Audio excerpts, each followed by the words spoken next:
Hello and welcome to Rwanda Television. I'm Emmanuel Munyarukumbuzi and you're watching The Summit.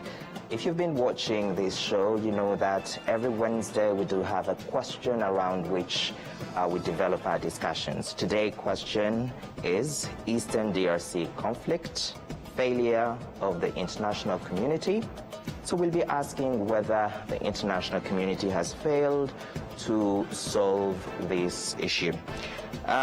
To unpack this idea or this theme, I'm joined by Mr. Lois Mutabingwa, who is the former East African Community Deputy Secretary General. Welcome, sir. Thank you. Thank you very much. I'm also joined by Honorable Fatuma Ndangiza, who is an MP at the East Africa Legislative Assembly, EALA. Welcome. Thank you. Of course, at home you can also watch, as you watch the show, you can also participate using the hashtag #TheSummitRW. To set the tone of this conversation, we're going to look at some of the important meetings that happened recently, and we'll start by the Rwanda and Nairobi frameworks, if they can help us with some images. We'll also talk about the East African Community, the 24th Extraordinary Summit of the East African Community Heads of State, which happened on the 29th of January. There's also the SADC Extraordinary Summit of the Heads of States and Governments, which happened on the 21st of January. And we will also talk about the UN Security Council meetings that happened on the 26th and the 28th of January 2025 on the request of the DRC government. In the news as well, we have one of the articles by Ambassador Joseph Mutaboba, who has written a poignant article published in the New Times on the 4th of February this year. And the title is Perspectives from a Veteran Diplomat on the Democratic Republic of Congo Crisis. And there are some two of the paragraphs I'm going to read out, and I quote: "The capture of Goma for the second time, despite the defeat of the M23 in 2013, is a reflection of the international community's failure in assisting the Democratic Republic of Congo to address the root causes of the problem.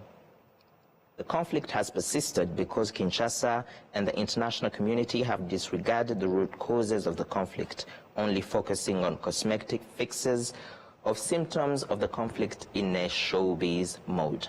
Ambassador Mutaboba later said, and I quote, "It would be illusionary to think that forcing M23 to leave Goma would solve the problem in a sustainable manner. The capture of Goma by the AFC M23 should be seen as an opportunity for the international community to exert pressure on Kinshasa to consider addressing the genuine grievances of persecuted communities." Now let's watch a video by Minister Olivier Nduhungirehe, Minister of Foreign Affairs and International Cooperation, where he talks about the bias of the international community. If we can quickly watch the video before we dive into the conversation today. So the FDLR, first of all, is a movement, one of the oldest movement that is in Eastern DRC, because it has been there for 30 years. This FDLR, you know that it's, of course, it's a genocidal movement which is sanctioned by the UN, but which was also designated as a terrorist organization in 2001 by the United States. But yet the government of DRC is collaborating with them, and we really have a big issue with the group of experts. They are only expert by name, because they are really biased. They took a stand, they downplay the issue of the FDLR, they don't talk about the persecution of the Congolese Tutsis. In their report, you can read them, it's as if it doesn't exist. Do you know that there was on 23rd of October 2023, there was a whole village called Nturo village in the Masisi territory. There were Congolese Tutsi who were living there. There were also few Congolese Hutu were living there. So they came, militias, the Wazalendo, Nyatura, with the support of FARDC. They even asked those Congolese Hutu to denounce and leave the place because they wanted to attack the village. And those Congolese Hutu refused because they were in solidarity, they were in the same people, same village. 300 homes were burned down by those militias with the support of the Congolese army, and then there were the Burundian forces who were even there, uphill, watching. 300 homes. And I've never seen any outcry of the international community, of the UN Security Council, and a group of experts. So there is a clear bias of the international community, which is really disappointing because it doesn't help in solving this situation. So the FDLR. That was Ambassador Olivier Nduhungirehe as he was speaking to journalists from Al Jazeera.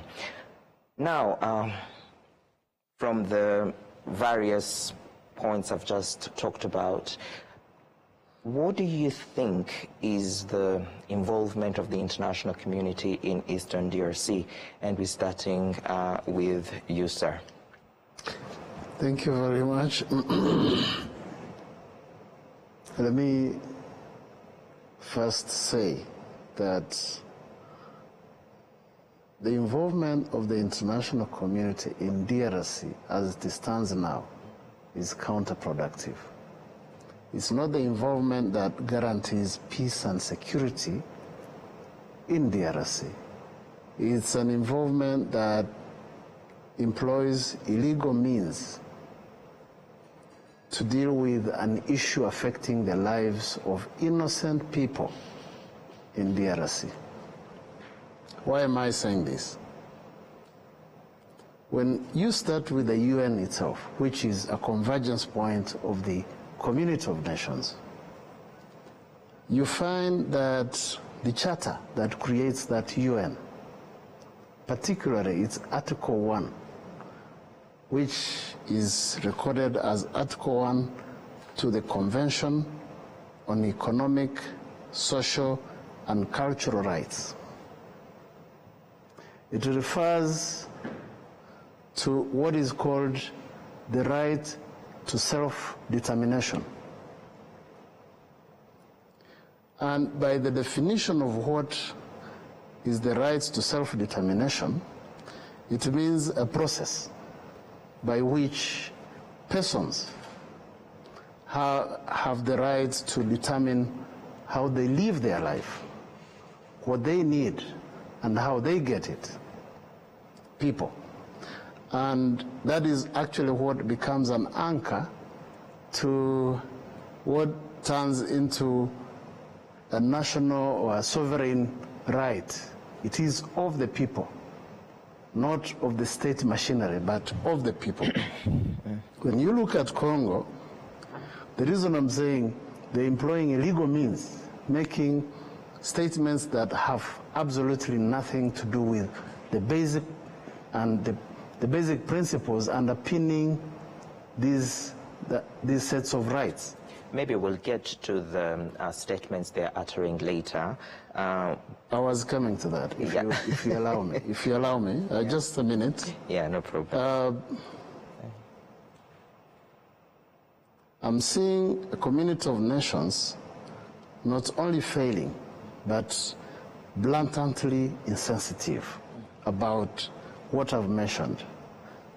What the people of the eastern side of Congo need to be able to be peaceful and secure.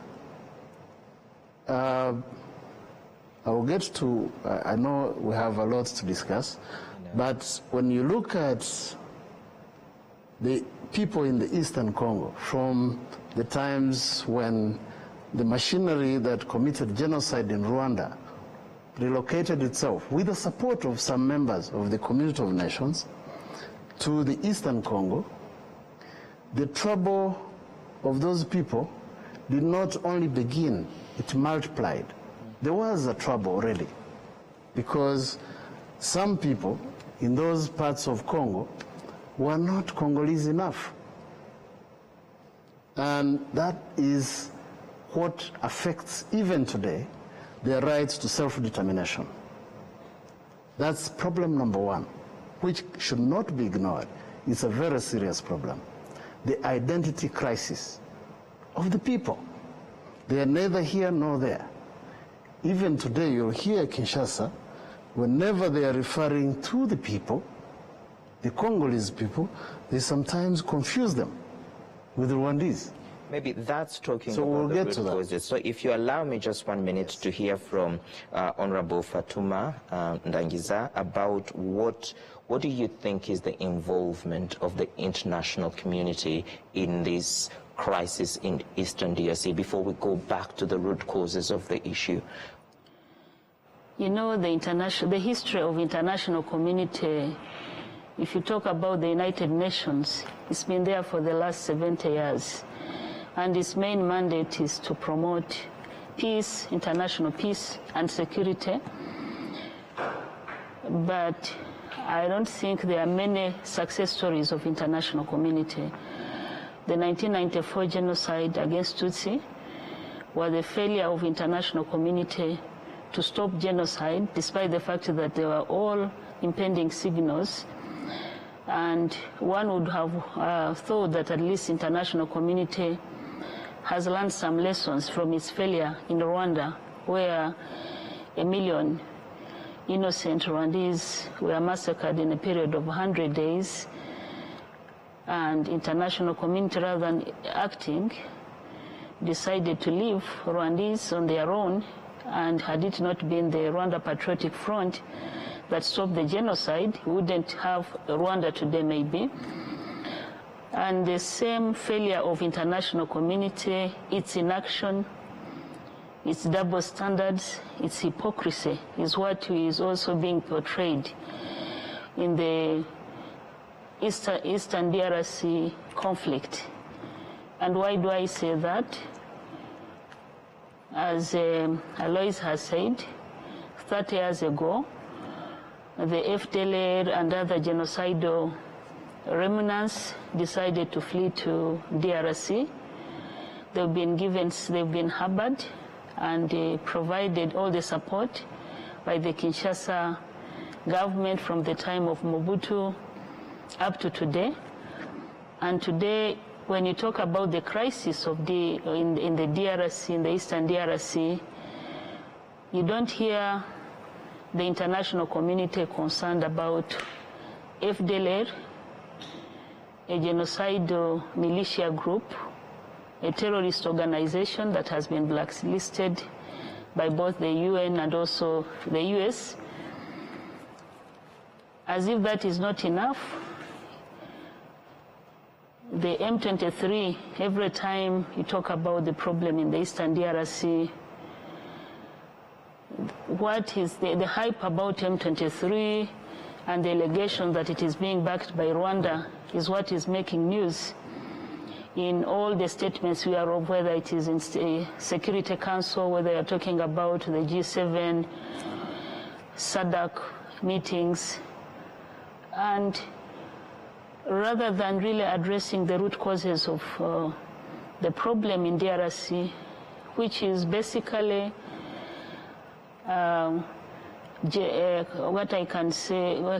I can call governance deficit on the side of Kinshasa government, and also the failure to maintain security. Because here, although the preoccupation is M23, whom we know these are Congolese who are fighting for their right to self-determination, but we know that in DRC, as we speak, you have over 200 armed combatants. You can imagine a state today that is not able to address such a crisis and nobody is talking about that. So, and of course the security concerns of Rwanda, the FDLR, but today we also have SADC forces.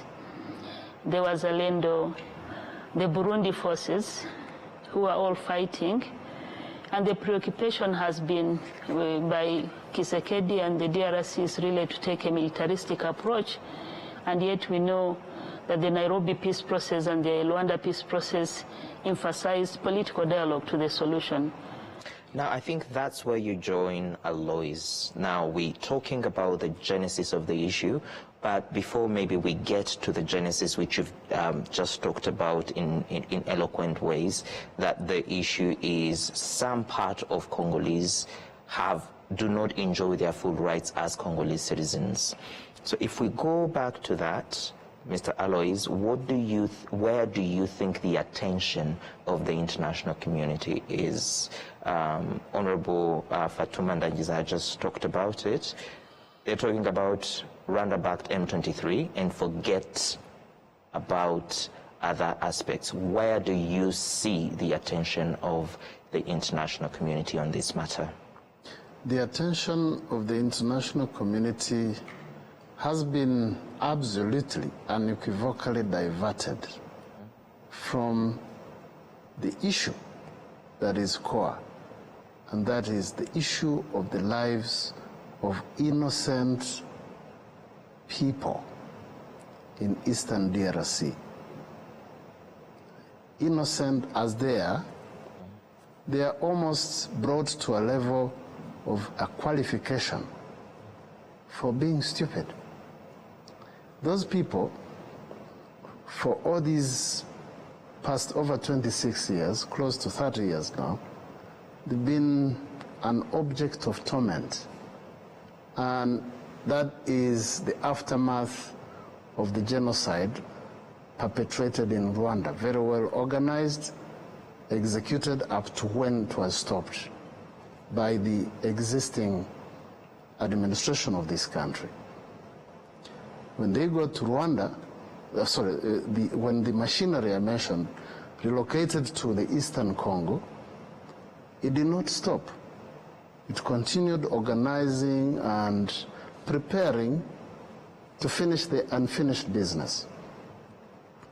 And one would think it is also including some piloting on the ground, targeting the ethnic groups within the Eastern Congo with a bearing on the victims that were killed in Rwanda as ways and means to get themselves ready, including evicting them from their land. So there has been this existential threat for the past 30 years that remains alive and kicking, and founded on a genocidal thinking that now seems to have skyrocketed, not only to Kinshasa, but now it's a talk of the continent and across. I've been following news, I've been following some analysis and comments.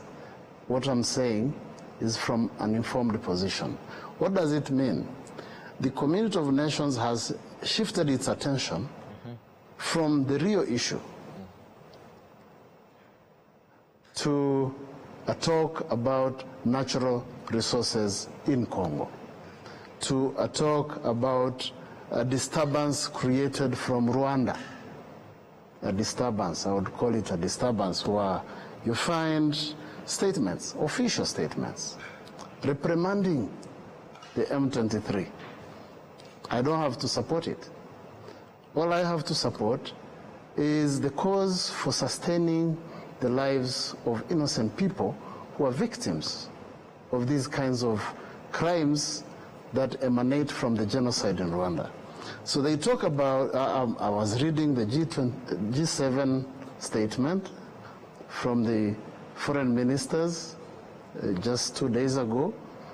They were talking about M23 stopping, talking about withdrawing, talking about making sure MONUSCO is untampered with, but there is no mention about civilians. There is no word civilians in that statement.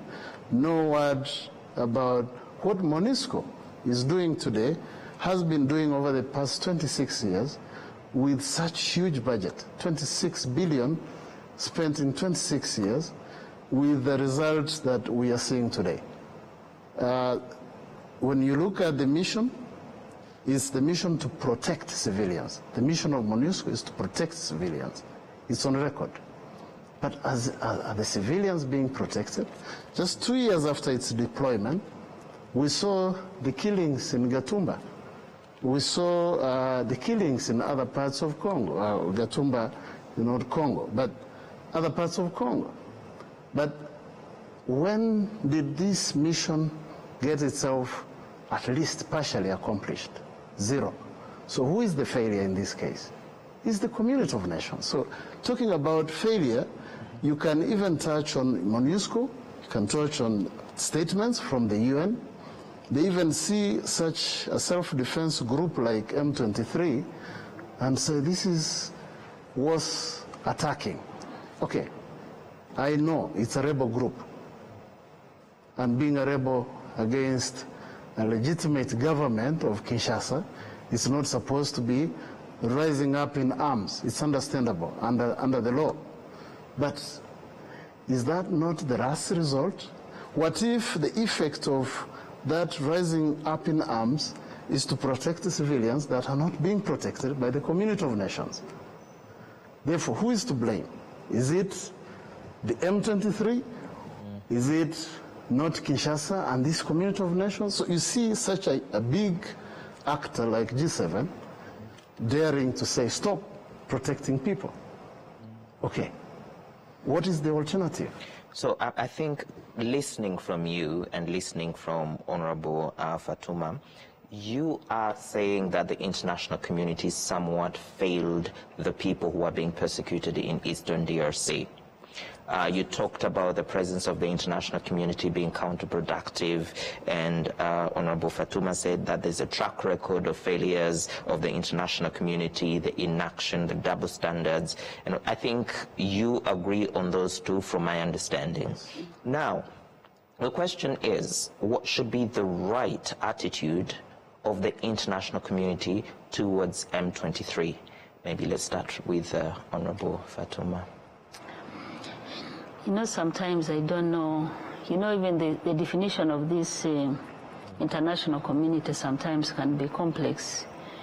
Because at the end of the day, we know there is United Nations that has a mandate, you have Security Council, you have various actors, but when it comes to responsibility to protect civilians, responsibility to be accountable for the peacekeeping missions, having a peacekeeping mission for over 25 years, spending billions of money, and there is no value for money, no results, chaos, insecurity, humanitarian crisis, and nobody is responsible. I think the biggest challenge you have with the international community is who holds them accountable. And I don't know who is going to do that, but I think we need to mobilize citizens of this world to start challenging. But unfortunately, you also have, for example, the media, which is the fourth estate that should be holding international community accountable. But they've also joined the narrative. M23 is the problem, backed by Rwanda. Now they're adding also RDF. We know this is a disciplined army that stopped genocide. And then nobody even wants to talk about FDLR. I heard of the statements in the Security Council. FDLR is not their preoccupation. You look at G7, you look at SADC. Recently you saw the behavior of Kinshasa government banning, invading and banning some embassies, including Rwandan embassy, Kenya, Uganda, and even those who are supporting Kinshasa, with its militaristic posture. And we know this is violation of the UN Convention, the Geneva Convention, 1961. But nobody talks about this. We've seen the mercenaries. Now in the international community, you now also have private military companies where Kisekedi and the government is hiring mercenaries to come and kill Congolese people. And if you look at the mainstream media and even social media, there's very few media that have talked about these mercenaries. I don't know whether it's because they are whites and maybe racism also comes in. But I think the biggest challenge we have is who holds the international community accountable. Now, if I go back to the question I asked earlier, now that Goma has fallen, where do you think the attention should be, or how do you think the international community should respond? Because we've talked about how it responded, but now how should it respond in your view? It is so easy. You know, first of all, the government of DRC should have the political will and commitment to address this conflict, because first and foremost, it is a Congolese problem. It's not just easy going around crying that the problem is Rwanda and M23 will never solve this problem. They've been singing this for so many years, but it doesn't solve the problem. So I think it's high time that rather than international community coming up with these narratives, being hype and also dealing with simplistic symptoms of the problem, it's high time that they address the root causes of the problem. One, they have to deal with FDLR. Because when you look again in all these statements, they are talking about protecting the sovereignty and integrity of DRC. What about the sovereignty of Rwanda? So how do you have Rwanda is accused as a belligerent, or is accused for disturbing the peace? No, I think that's the narrative. These are lies and narratives that keeps on coming back. But I think it's high time that they look into the face of this challenge and address the root causes.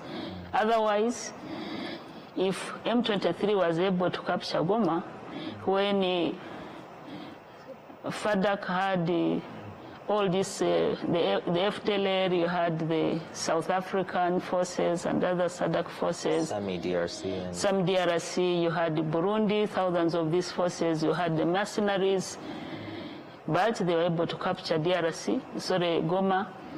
It means they have the capacity to even capture other cities. So rather than crying foul, they need to address the root causes of this conflict. Now let's hear from you, Mr. Alois. What do we expect, or what should we expect from the international community now that Goma has fallen?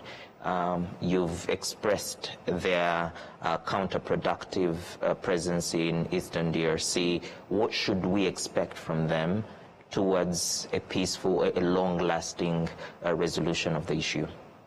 I presume you are asking me to be part of that international community. Think as an actor in that community of nations. Or as a bystander, just looking at the international community. I would desist from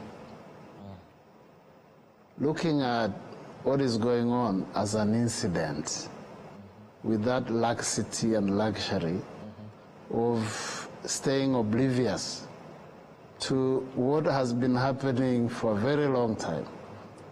Even the pre-colonial times, and then colonial and post-colonial, and today.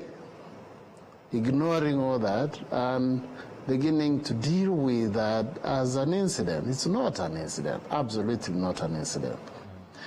That's what I would make sure that I understand and understudy the causes. That is the community of nations that is supposed to be coming out clear, saying we know the causes. And having understood the causes, being 50% of a solution, Here is a set of solutions. So what I would expect from the community of nations, with all due respect, is to put people first, to count people and their lives as becoming number one. We hear about, humanitarian intervention. Yeah, that's exactly what I wanted to talk about, because now the focus is humanitarian intervention. Humanitarian crisis. But you know why happening, humanitarian and all intervention becomes relevant? It's when victims are already recorded. There is no responsibility whatsoever to protect those likely or potential victims. Nobody is busy with that responsibility to protect. Until a crisis is up, that's when you hear about humanitarian intervention. Why does it happen? Same reasons I've explained. Nobody cares. Until there is an incident, that's when the whole community of nations care. And why do they care? Mostly is to mobilize money, send personnel and logistics to intervene, help people in the camps, and make them eat and find some temporary shelter. But that's not to deal with the cause of the crisis. Has it been going on? Now that we're talking about the humanitarian crisis, is it something new that happened with the recent conflict or the outbreak of war in Goma? Or is it something that has always been happening in the last 30 years, as you said earlier? Now, why are we talking about it now? It's not only Congo. We see it happening everywhere in the world. Whenever you hear that there is a crisis, that's when you'll see the community of nations intervening, not before. Now, who is responsible for making sure it doesn't happen? That's also another question, though you're not asking. I think I have the duty to answer. It's not the community of nations. No, it's each state that constitutes a community of nations. Each state must keep the home as clean and safer as possible. The home to mean, if we are talking about DRC, is the duty of the administration in Kinshasa to ensure that Congo is safe, is secure, the people are not in the kind of a crisis. They identify the causes and deal with the causes before a crisis arises. It's not the business of New York or Europe. It's the business of Kinshasa, in fact, and some neighbors who may be directly affected. Rwanda as a case in point. Why is it important? It's because these borders are artificial. The people are the same. But is that understood from an international level? You will hear a lot of stories that have absolutely nothing to do with the causes. So peace and security is the business of governments of the countries. The international community only come in when you look like having failed. My sister here has mentioned about even embassies being torched. Hello? That is the highest level of failure, state failure. So if it starts with Eastern Congo, then you see the embassies being torched, and you even see a Minister for Foreign Affairs, with all due respect, joining other members of the UN, condemning what has happened. Not telling what they are doing to make sure it doesn't happen again, or that they saw it coming and could have been protected. And I mean, it doesn't make sense. It doesn't add up. So we are in a situation where a community of nations is trying to intervene, is helping an entity or a legal person that is not easy to help. You cannot step into the shoes of a state and state machinery, because you'll be accused of interfering with the sovereign rights of a state. If you don't do it, you're damned. If you do it, you are damned. So that's the situation that the community of nations... Catch 2022. Catch 22. So now, Same I applies just to Rwanda. want to come back to the issue of the humanitarian crisis that we understand and go back to what you shared with us earlier about the inactivity and double standards and the failure of the international community in solving issues of persecuted people. And you referenced the genocide in Rwanda and the persecution of people, Kinyarwanda-speaking people in Eastern DRC. Now, if it has been happening for the past 30 years, you also talked about the FDLR being in Eastern DRC for that long. Why are we talking about in your view, why are we talking about humanitarian crisis now? I think it's hypocrisy of the international community, because I even believe that they know the root cause of this problem, but probably because of interest. Because sometimes some actors survive when there is a mess, when there is weak government. And it's so unfortunate, because if you don't solve the root cause of the problem, if you don't deal with FDLR, an outfit that committed genocide in Rwanda, and you know it is supported by the DRC government, perpetuating the genocide ideology and the hate speech, if you do not deal with the key, even challenge the Kinshasa government, the government of DRC, because at the end of the day, the state has to take responsibility for security of its own people. If as in that, rightfully said. yes, as rightly said.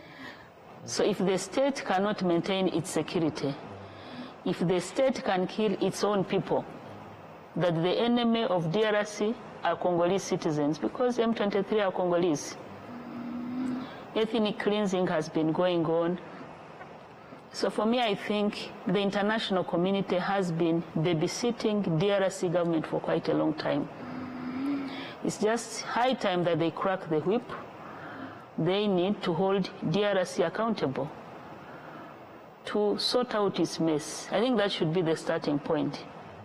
Because rather than hiring mercenaries, paying them thousands of dollars, when your soldiers are not even paid, do not receive salary, and I think that salary might even be less than $200. And how do you build an army using the strategy of mercenaries, employing mercenaries? We've talked about the Nairobi peace process and the Rwanda peace process. Solutions are there. It's a political solution. So you're saying the military position? The militarization of that conflict will not solve the problem. And I think it's high time, when you talk about DRC has been moving around, mobilizing the international community to impose sanctions on Rwanda. The international community should be imposing sanctions on DRC for failure to protect its people, for that humanitarian crisis. I think that should be the starting point if they want to change the way things are done, because you cannot continue for the last 30 years or so dealing with the problem in the same manner that does not produce results. Same narrative, shifting blame to Rwanda that is protecting itself, dealing with symptoms rather than dealing with the root causes, because at the end of the day, the issue is lack of implementation. And who has that primary mandate of implementation? It should be the government of DRC.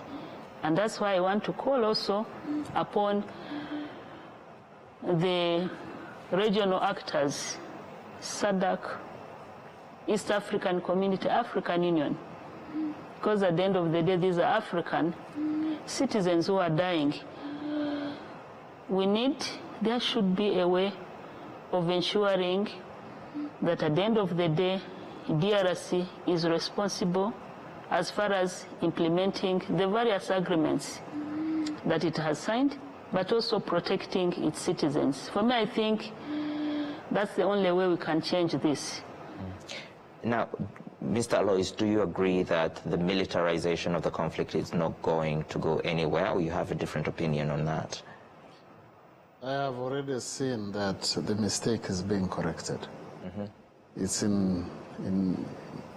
looks like any time from now you may hear that the mistake is being corrected. The mistake being? Offering a military solution to a military problem and taking sides with a government that is shooting at its own people. It is a fundamental mistake, because should there be crimes committed, the conspiracy becomes interstate and international. We saw this happening in Rwanda in 1994. I hope history is not repeating itself. I've just seen some signs of withdrawing troops. I've seen some leaders being put on hot seats, being questioned for even the decision to deploy these troops. And I'm very much optimistic of what is becoming a resolution from the EAC SADC summit. That is happening on Saturday. Happening on Saturday, preceded by the Friday ministerial meeting. I look forward to seeing at least the fraternity of the African continent dealing with the actual causes and driving an agenda for peace building where there is no peace, not escalating the insecurity by over deploying means for complicating the situation, and encouraging Kinshasa to talk to its people.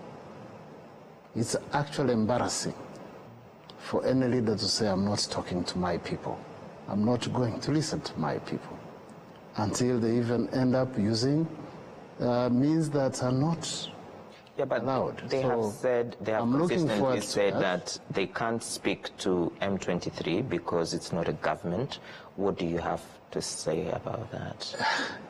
A leader does not talk to his people until they constitute themselves into a government.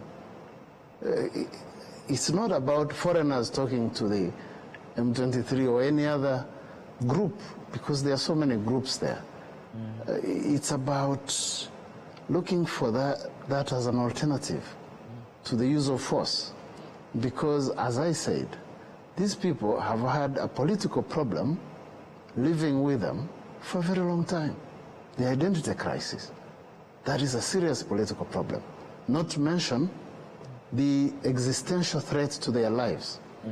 So you cannot say you are not talking to them. If you don't talk to them, then what do?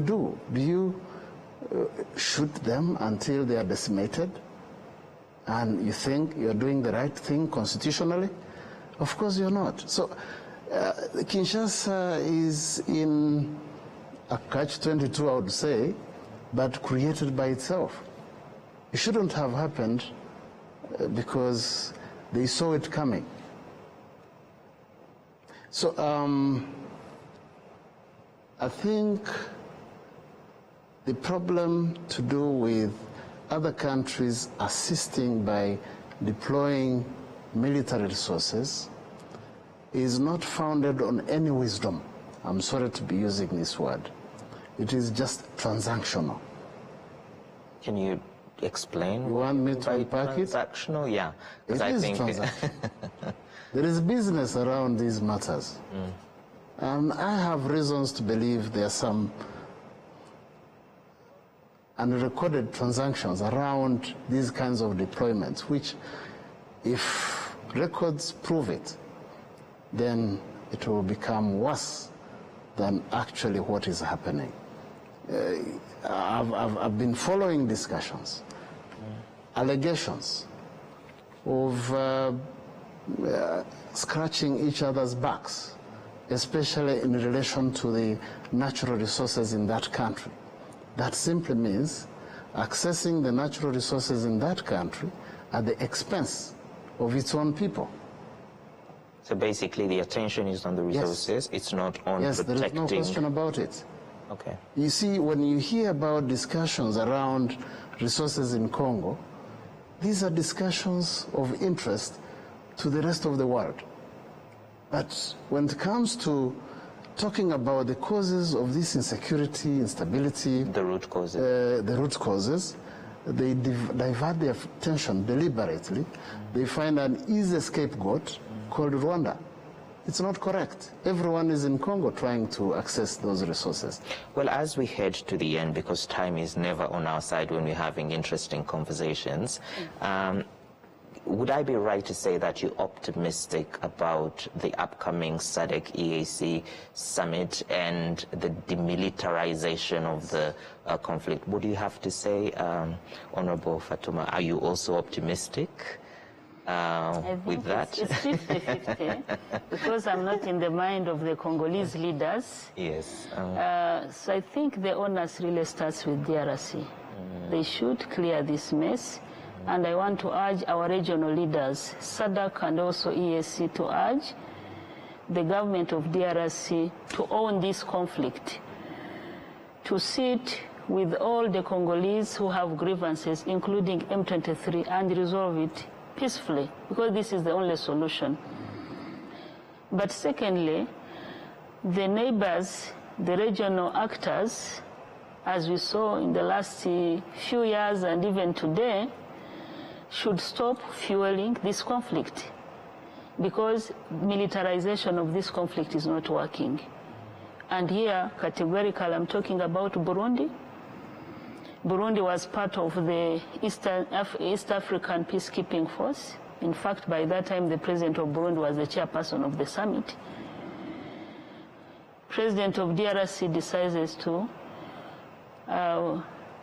he refused to extend the mandate of the EAC forces, despite the fact that EAC had done a good job. It was a success, I would say.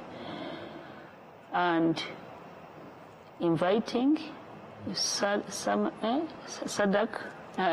forces, some DRC forces, and they've been taking an offensive approach. So I don't think this is going to help DRC. And I'm also encouraged that some citizens of these countries, including parliaments, have started challenging their governments.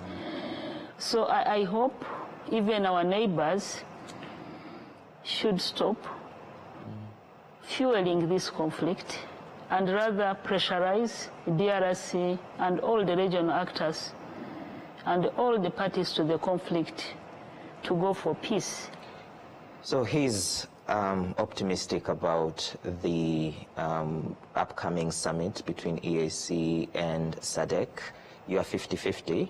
Now, can we leave a few words, because now we're coming to the end of today's show, can we leave a few words of what we think the international community is going to do in the future, or the hopes or the doubts that we have?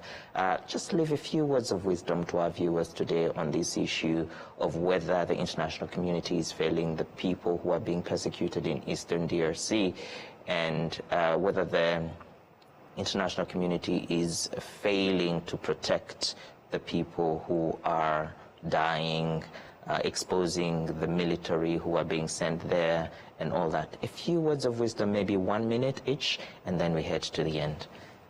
Sir. Yeah, I'm reminded by, well, let me start with why, in a minute. Yes. Why I'm being optimistic is I look forward to seeing the joint summits, EAC SADC, allowing room for the application of the EAC approach. It becomes a joint approach to create an enabling grounds for peace talks.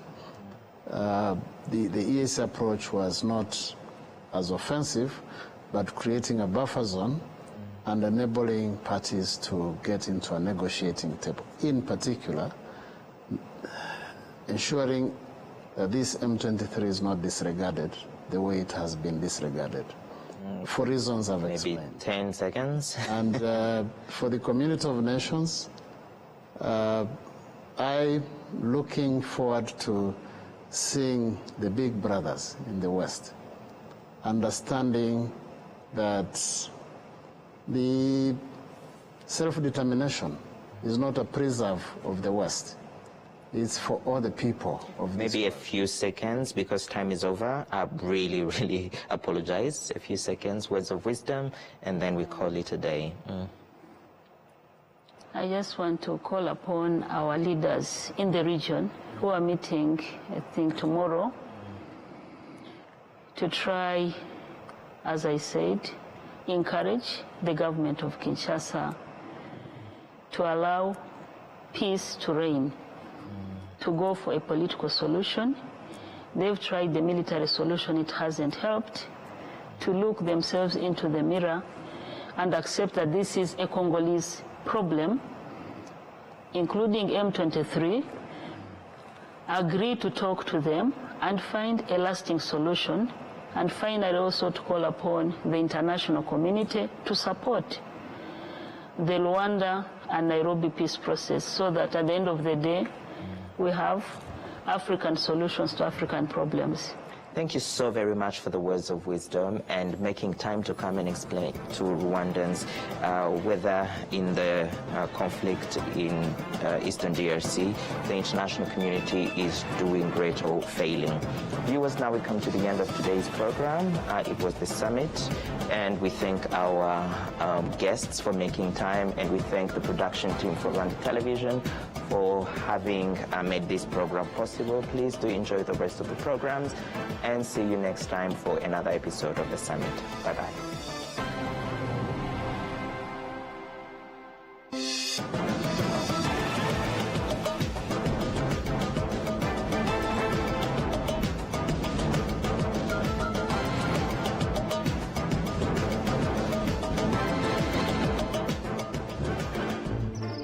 Alors,